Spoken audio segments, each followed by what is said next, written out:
Good morning प्यारे बच्चों। जैसा कि आप देख सकते हैं आज के इस वीडियो में हम बात करने वाले हैं ग्रुप डी 2024 के रिजल्ट में होगी देरी। इसका मुख्य कारण क्या है? अब ये जो मामला आया है ये हाई कोर्ट तेलंगाना की तरफ से आया है। जस्ट एक आप देख सकते हैं यहाँ पर आपको एक नोटिस दिख रहा होगा, जिसमें तेलंगाना राज्य का उच्च न्यायालय से एक रेलवे को कुछ निर्देश दिए गए हैं और कुछ जानकारी मांगी गई है और एक ऑर्डर भी दिया गया है। ये सब चीजें क्या है जस्ट आप यहाँ पर देख सकते हैं। आपका जो ग्रुप डी का जो 2024 का जो वैकेंसी है इसको 15/4/2026 तक के लिए हाई कोर्ट तेलंगाना ने यहाँ पर क्या किया है, रोक लगा दिया है कि आप रिजल्ट जारी नहीं कीजिएगा।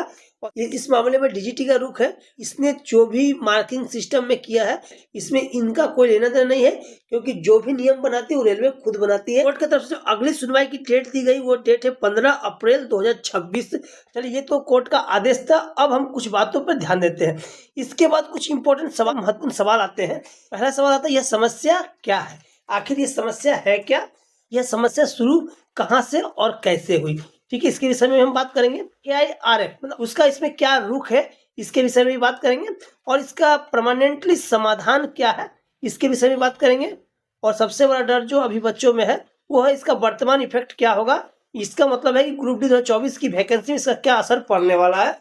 जो बच्चे ग्रुप डी 2024 का एग्जाम दे चुके, जिनको रिजल्ट का इंतजार है, जो पेड देना चाहते हैं या एक्ट अप्रेंटिस वाले बच्चे जो ज्वाइनिंग करना चाहते हैं, तो उनके साथ क्या समस्या होने वाली है, इन सभी विषयों में इस वीडियो में हम डिटेल से बात करने वाले हैं। इसलिए वीडियो बहुत लंबा होने वाला है, एक एक पॉइंट में हम यहाँ पर आपसे बात करने वाले हैं। इसलिए वीडियो को पूरा और फुल वॉच कीजिएगा ताकि आपको इससे संबंधित फुल डिटेल्स आपको मिल सके। सबसे पहले हम बात करते हैं ये समस्या आखिर है क्या। समस्या क्या है, पुराने और नए कोर्स कंप्लीटेड एक्ट अप्रेंटिस वाले जो बच्चे हैं, जो उम्मीदवार हैं, उनके बीच अंकों का असंतुलन के कारण ये समस्या पैदा हुआ है। अंकों का असंतुलन क्या है, पहले के जो एक्ट अप्रेंटिस के बच्चे जो रेलवे से एक्ट अप्रेंटिस करते थे उनको दो तरह के एग्जाम से गुजरना पड़ता था। पहला एग्जाम उनका थ्योरी होता था और थ्योरी की लिखित परीक्षा आयोजित की जाती थी।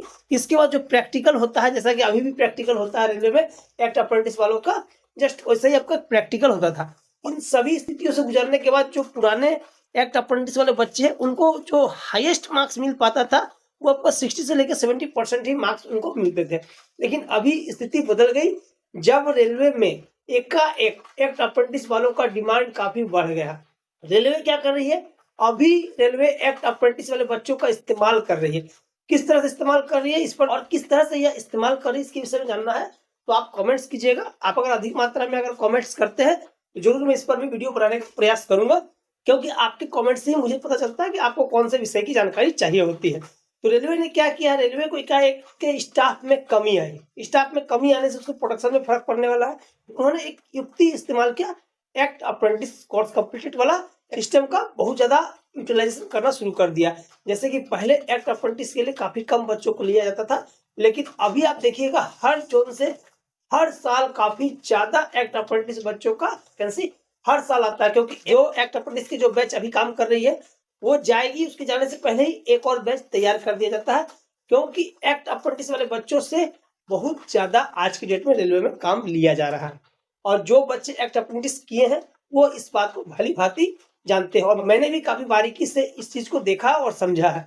तो इसके बाद उनको क्या 60 से 70% मार्क्स मिलते थे, और इस स्थिति के बाद उनको ज्यादा यूटिलाइजेशन करने के लिए, ज्यादा इस्तेमाल करने के लिए एक्ट अप्रेंटिस वाले बच्चों को उन्होंने क्या किया कि इस सिस्टम में बदलाव किया। सिस्टम में क्या बदलाव किया, जो पहले थ्योरी का एग्जाम होता था वो थ्योरी का एग्जाम अब नहीं होता है, और थ्योरी के कोई क्लासेस भी अभी नहीं होते हैं। जैसे कि पहले जब एक्ट अप्रेंटिस वाले बच्चों का थ्योरी होता था इसके क्लासेस भी होते थे और उसके बाद उसका एग्जाम भी होता था। अब इसका क्लासेस नहीं होता, बच्चों का ज्यादा फोकस प्रैक्टिकल पे है और उनसे ज्यादा से ज्यादा काम लिया जा रहा है। आज की डेट में मार्क्स देने का जो सिस्टम बनाया गया वो मुख्य रूप से प्रैक्टिकल परीक्षाओं पर आधारित रह गया, जिसके कारण क्या हुआ, बच्चों को आसानी से 90 से 95% तक मार्क्स मिल जाते हैं।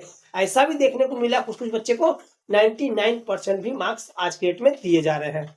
अब देखिए जो पुराने बच्चे थे उनको 60 से लेके आपको 60% तक मार्क्स हाईएस्ट मिलते थे, और आज की डेट में आपको जो है 90, नॉर्मली 90 मिलता ही है सभी बच्चों को, 95 और कुछ बच्चे को 99% मार्क्स भी मिलता है, जैसा कि अभी देखने को मिल रहा। तो यही है सबसे बड़ा असंतुलन का कारण, और जिसके कारण जो पुराने वाले बच्चे हैं उसमें असंतोष आ गया। चलिए अब हम बात करते हैं अगले विषय पे। अगला पॉइंट हमारा क्या है, ये देखिए अगला पॉइंट है।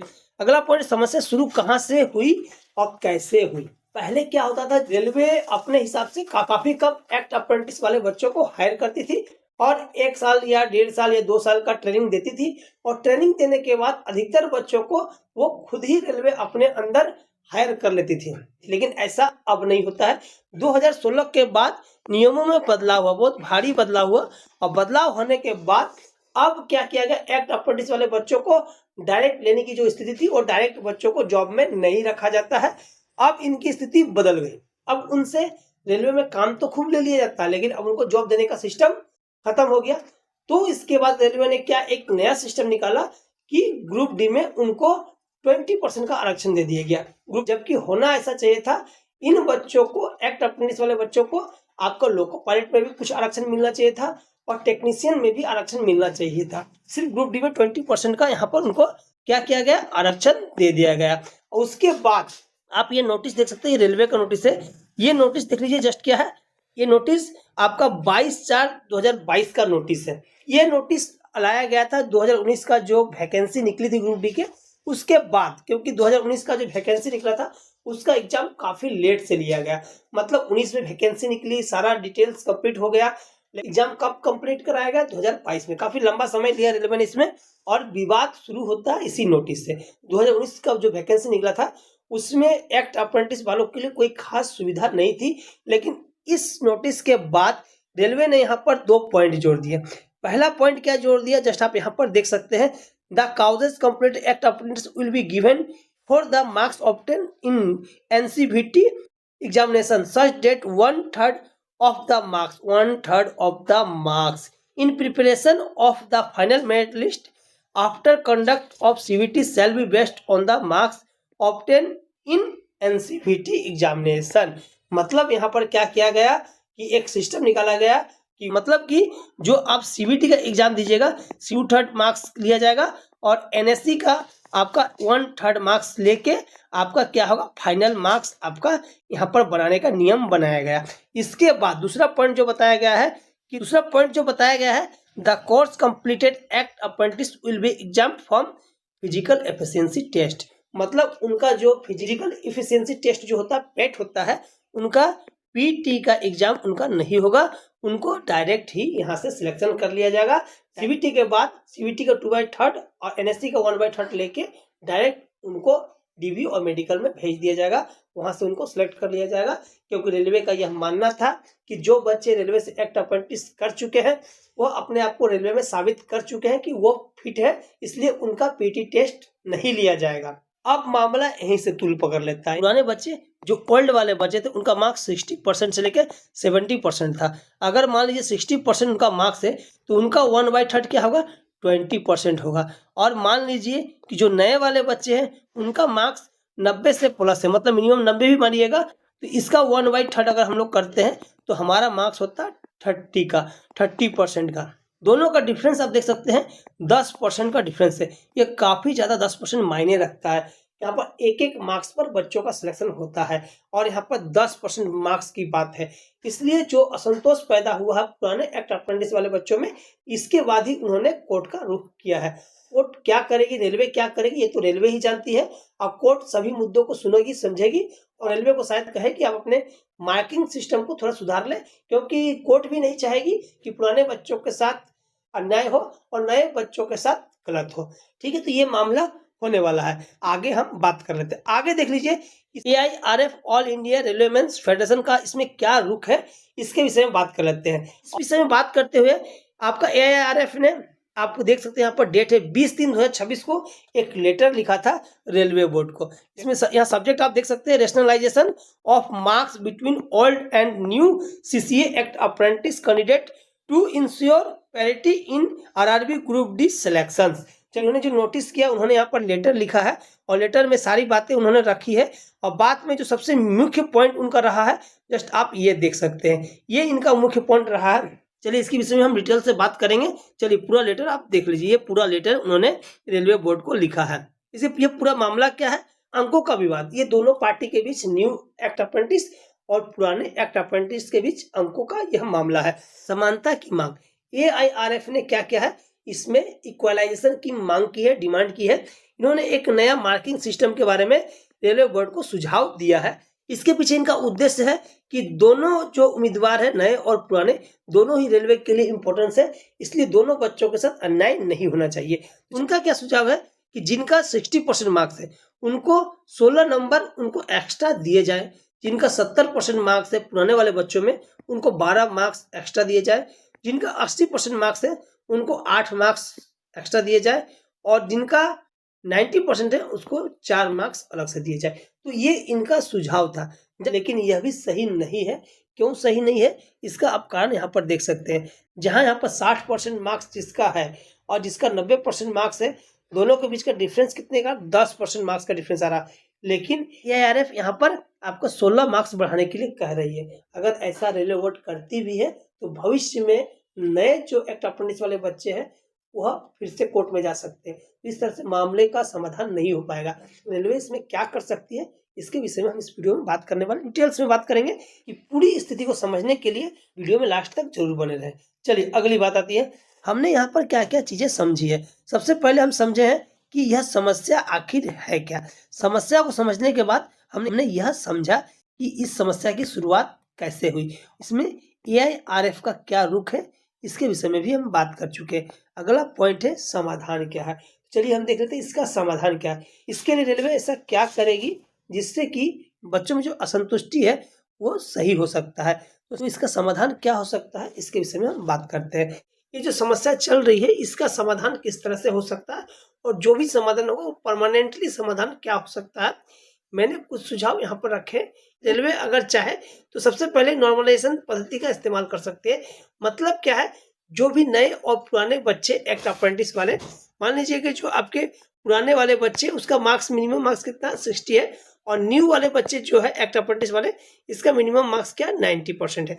चलिए तो इन दोनों का क्या किया जाएगा, इन दोनों के मार्क्स का क्या कर दिया जाएगा, नॉर्मलाइज्ड कर दिया जाएगा। नॉर्मलाइज्ड करने के बाद जो नॉर्मलाइज्ड मार्क्स जो बनेगा, सीबीटी का जो मार्क्स है, सीबीटी का 2/3 में जो आप देख रहे हैं ये जो मार्क्स आपका बनने वाला है, मतलब जो नॉर्मलाइज्ड मार्क्स होगा, नॉर्मलाइज्ड मार्क्स का 1/3 इसमें ऐड करके भी फाइनल मार्क्स यहाँ पर बनाया जा सकता है। यह भी एक तरीका है जिसके जरिए रेलवे इस प्रॉब्लम को सॉर्ट आउट कर सकती है, इस समस्या को समाधान कर सकती है।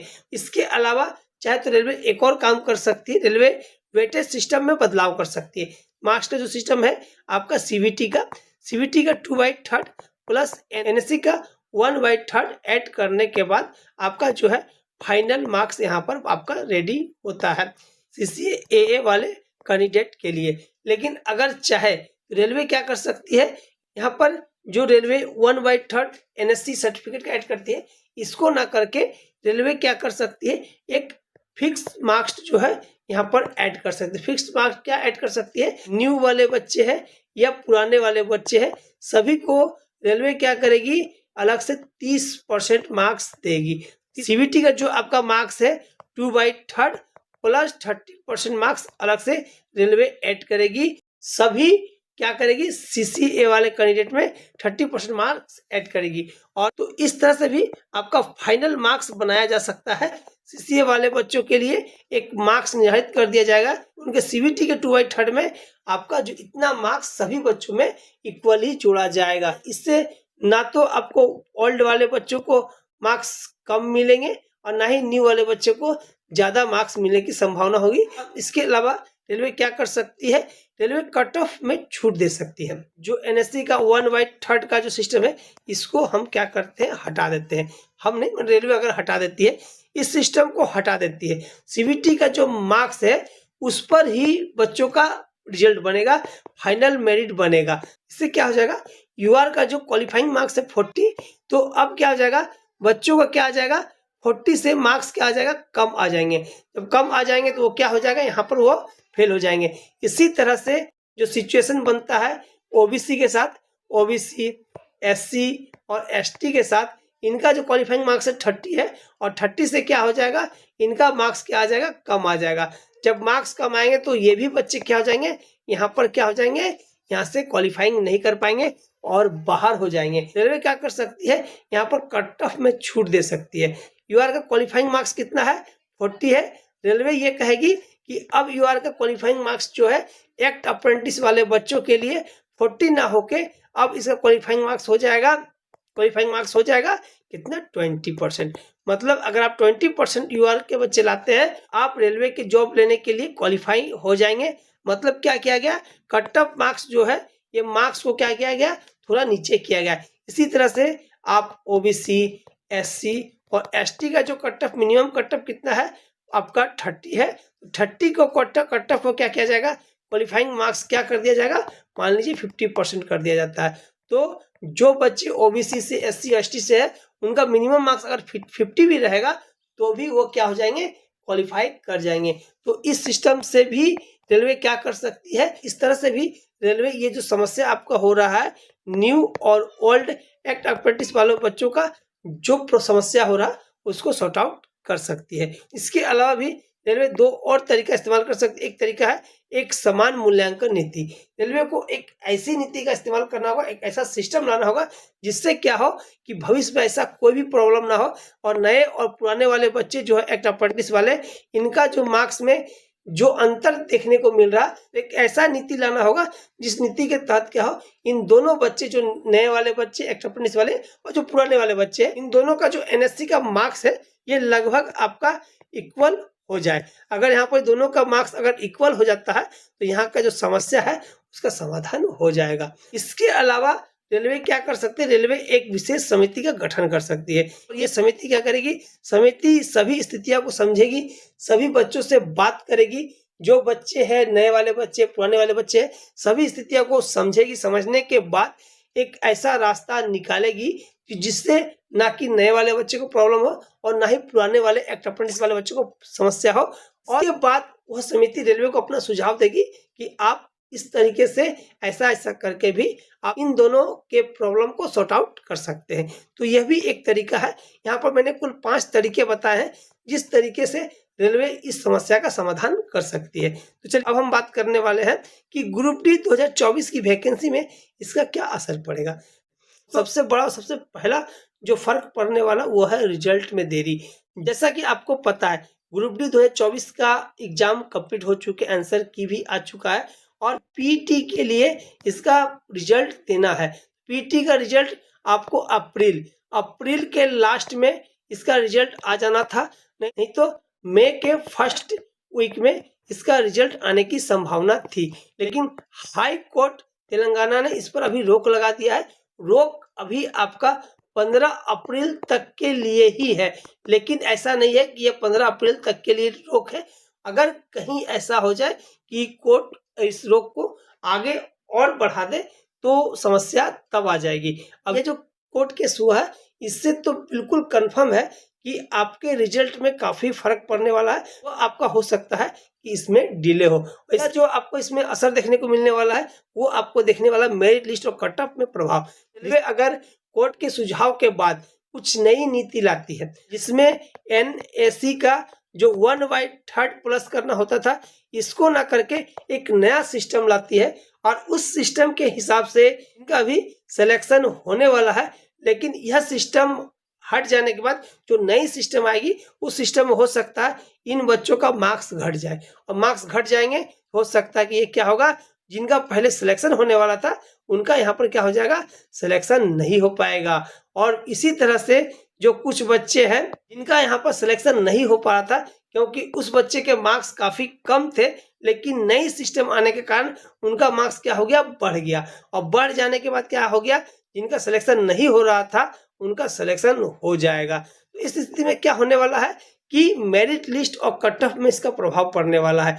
इसके अलावा कोर्ट केस यूं ही चलता रहा तो चयन प्रक्रिया का सुस्त होना बिल्कुल ही तय है। जिसके लिए जो फिजिकल एफिशिएंसी टेस्ट जो होना था इसका रिजल्ट आपको अप्रैल के लास्ट या मई के फर्स्ट वीक तक आ जाना था, लेकिन हो सकता है इसमें लेट हो। अगर टी का रिजल्ट ही लेट से दिया जाएगा तो आपका डीवी में भी लेट होगा, मेडिकल में भी लेट होगा और फाइनली आपका जो ज्वाइनिंग में भी आपका क्या हो जाएगा, लेट होने की संभावना बनती ही जाएगी। तो नियमों में संशोधन की संभावना, अगर कोर्ट हस्तक्षेप करती है, कोर्ट अगर कहती है कि नहीं आप इस सिस्टम को बदल दीजिए, एनएससी का जो अपने मार्क्स आपने जोड़ा है 1/3 इसको हटा दीजिए, इसको हटाने के बाद आपको जो कुछ नया प्रपोजल दीजिए, ऐसा कि दोनों बच्चों के साथ अन्याय ना हो। जैसा कि मैंने यहाँ पर कुछ प्रपोजल अपने तरफ से भी बताए हैं, मैंने कुछ तरीका बताया है, इस तरीके का इस्तेमाल रेलवे चाहे तो कर सकती है। तो ऐसा कोई सिस्टम बनाइए, अगर रेलवे को कोर्ट ऐसा कहती है तो रेलवे को नया सिस्टम बनाना पड़ सकता है। नया सिस्टम बनाती है एक्ट अप्रेंटिस वाले बच्चों के लिए, तो नियमों में संशोधन होने की संभावना बिल्कुल बनती है। आशा करता हूँ आज का यह वीडियो आपके लिए बहुत ही इंटरेस्टिंग और जानकारी भरी रही होगी। वीडियो अगर पसंद आई हो तो वीडियो को लाइक जरूर कर दीजिएगा, और हमारे साथ जुड़ के रेलवे की तैयारी करने के लिए आप हमारे चैनल को सब्सक्राइब जरूर कर लें। तो चलिए मिलते हैं एक बेहतरीन वीडियो के साथ अगले वीडियो में। अभी के लिए धन्यवाद।